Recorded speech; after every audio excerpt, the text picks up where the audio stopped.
How you doing? First of all, with this class, I guess what kind of, in your role, what kind of improvements have you seen over the years and finishing with this class? What kind of improvements have you seen in the recruiting operation? Yeah, excited about the guys that we have coming in that are joining the family today, making it official, getting some needs and getting what we need to get.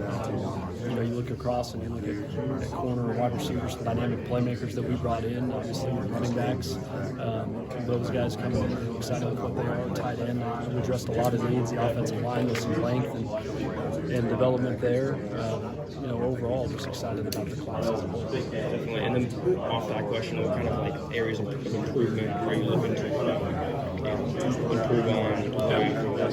Always want to be improved, right? A long time ago, my dad would always tell me growing up, you're getting better, you get worse, you never stay the same. So always want to be in that constant state of improvement, looking for better ways, more efficient ways, whether it comes from an evaluation, recruiting, or just communication in general. Always want to be improving and looking at ways of just quality of control that and see how we can address, and maybe if there are things that need to be addressed, address those.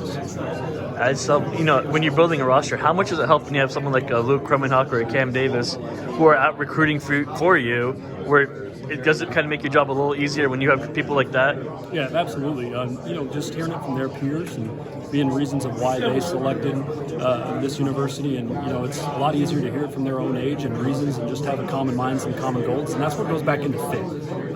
Having the guys that have the right fit and the right mindset to walk in this and being about the work and being about the right things, I believe that's going to win out in the end. You mentioned evaluations before. What are some of your favorite evaluations in this class? Yeah, I think you look around, evaluations to me, you want to come down and, hey, what verified measurable, what trait are you hitting on? Is it a size? Is it speed? Is it a length? Right? And then you start diving into other areas, looking for reasons not to take this somewhere necessarily. And so you look at, that top end speed of that length, or what that wingspan, that arm length, that measurement, what their play is on film, how explosive, what's their change of direction, their shorter quickness. All of those things matter, but how do they grade out in each of those things and try to get the best person and player, and that's the combination that you get. I know everyone in this class is someone you're excited about. Are there any guys who are talking about those aspects that really stand out in your mind as some things that you guys identified?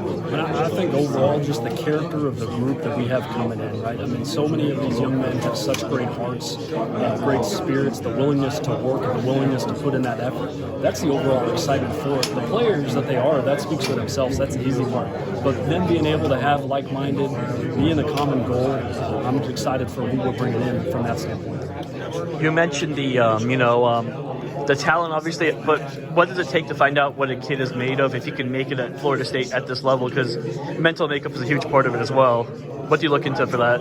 Yeah, when you're talking about what they're made up of, that comes from getting to know them too, right? And it's as much of an interview process for them as it is for us. And so just through a foundation of countless visits, right? And, if they're on each time that they are on campus, you want to make sure that you're asking the right questions to get a better idea. Because you might not get the same person in visit 1 as you do get visit 9, as they start to open up more and getting people around. And all of our staff is involved with that, right?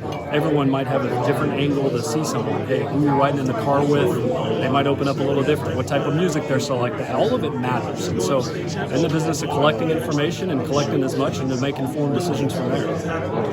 When I say a teaching improvement you were personally involved in, talk about Vanessa a little bit and kind of what he can bring on the field, but also him being kind of a unique person in a way coming into this program as someone from overseas. Yeah, Vanessa, a young man, he's been through a lot in his life, and coming over from Congo and originally came over to the United States to play basketball. He's only been playing football for almost 2 years now. Originally was at Modesto Christian, transferred over to Central Catholic. Got in touch with him and just realizing the fit and the heart that he has and the type of player and the upside that he has with length and athleticism. And I believe he's just scratching the surface as a player, just with his, just getting really introduced into football as a whole. And so excited what he can become. So many people were a part of his recruitment. It's never just one person in these recruitments. It needs to be the whole staff, and that's what I'm excited for. For Mike Idanza, local kid, how important is to recruit these local kids, especially when, feeds a charter school for Florida State? Yeah, Danzy jumping in, excited, verified speed and what he has as a track, explosive, and can be dangerous with the ball in his hand. excited for what he's going to bring. But he's so much more than just a running back too, right? He's got good hands out of the backfield. He has some flexibility. He's played on defense before. But being obviously local, we want to attract the best talent and get the best player, no matter where they're at, right? And so if they're a fit for Florida State, I don't care if they're a mile down the road or 3,000. We want to make sure that we're getting the best player and best fit for Florida State.